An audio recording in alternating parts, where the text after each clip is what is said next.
ರಾಮ ಮಂದಿರದ ಕನಸು ಇವತ್ತು ನನಸಾಗಿದೆ ಅಂದರೆ ಅದಕ್ಕೆ ಹಿಂದೆ 500 ವರ್ಷಗಳ ಹೋರಾಟದ ಕಥೆಯನ್ನು ನಾನು ಹೇಳ್ತಾ ಇದ್ದೆ. ಬರೆದ್ರೆ ಒಂದು ದೊಡ್ಡ ಪುಸ್ತಕ ಅದು, ಅನೇಕರು ಬರೆದಿದ್ದಾರೆ.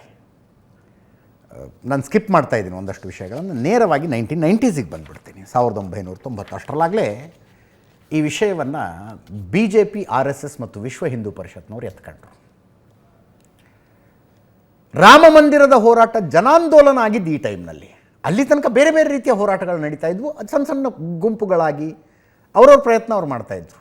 ಎಲ್ಲರ ಹೋರಾಟ ಅಂತಾಗಿದ್ದು RSS, ವಿಶ್ವ ಹಿಂದೂ ಪರಿಷತ್ತು, BJP ಅವರು ಎತ್ಕೊಂಡ ನಂತರ 1900 ಇದನ್ನೇನೋ ಗೇಟ್ ತೆಗೆಸಿದ್ರೆ ಹಿಂದಿನ ಕಥೆ ಅನೇಕ ಸಲ ಹೇಳಿದ್ದೀನಿ, ನ್ಯಾಯಾಲಯದ ಒಂದು ಜಡ್ಜ್ಮೆಂಟ್ ಬರುತ್ತೆ, ಇತ್ಯಾದಿ ಕಥೆಗಳಿದ್ದಾವೆ. ಅಡ್ವಾಣಿ ರಥಯಾತ್ರೆ 1990 ಸೆಪ್ಟೆಂಬರ್ 25ನೇ ತಾರೀಕು ಗುಜರಾತ್ನ ಸೋಮನಾಥದಿಂದ ಉತ್ತರ ಪ್ರದೇಶದ ಅಯೋಧ್ಯೆಗೆ ಶುರುವಾಗುತ್ತೆ. ಅಕ್ಟೋಬರ್ 23ನೇ ತಾರೀಕು ಸಮಷ್ಟಿಪುರದಲ್ಲಿ, ಬಿಹಾರದ ಸಮಷ್ಟಿಪುರದಲ್ಲಿ ಅದ್ವಾನಿ ಅವರನ್ನು ಲಾಲು ಪ್ರಸಾದ್ ಯಾದವ್ ಸರ್ಕಾರ ಇರುತ್ತೆ, ಅರೆಸ್ಟ್ ಮಾಡಿಸ್ಬಿಡ್ತಾರೆ. October 30, 1990 bloodiest day. Mulayam Singh ಸರ್ಕಾರ ಇರುತ್ತೆ ಉತ್ತರ ಪ್ರದೇಶದಲ್ಲಿ, ಕರಸೇವಕರ ಮೇಲೆ ಗೋಲಿಬಾರ್ ಆಗುತ್ತೆ. ಸರ್ಕಾರ ಹೇಳೋದು 28 ಜನ ಸತ್ರು ಕರಸೇವಕರು ಅಂತ, BJP ಅವರು 56 ಸಾವುಗಳು ಅಂತೆ. ಅನೇಕರು ಹೆಣಗಳೇ ಸಿಗಲಿಲ್ಲ, ಅನೇಕರು ವಾಪಸ್ಸೇ ಹೋಗಲಿಲ್ಲ. ಸಾಧ್ವಿ ರಿತಂಬರ ಹೇಳ್ತಾ ಇದ್ರು, ಪೊಲೀಸರು ಕಲ್ಲು ಕಟ್ಟಿ ಹೆಣಗಳನ್ನು ಸರಿಯೂ ನದಿಯಲ್ಲಿ ಮುಳುಗಿಸ್ಬಿಟ್ರು ಅಂತ. ನವೆಂಬರ್ 1ನೇ ತಾರೀಕು ಕೊಠಾರಿ ಬ್ರದರ್ಸ್ ಕಲ್ಕತ್ತಾದಿಂದ ಬಂದಿರ್ತಾರೆ, ಮಸೀದಿಯ ಮೇಲೆ ಭಗವಧ್ವಜ ಹಾರಿಸ್ತಾರೆ ಅವರು.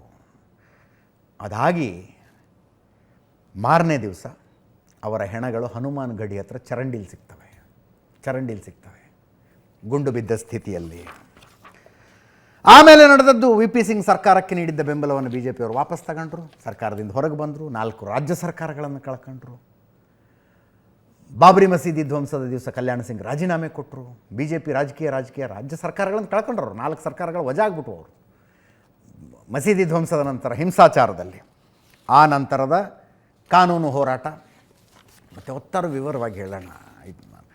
ಹೇಳಿದ್ದು ಉದ್ದೇಶ ಇಷ್ಟೇ, ಮಕ್ಕಳಿಗೆ ಗೊತ್ತಾಗಬೇಕು ಈ ಕಥೆ.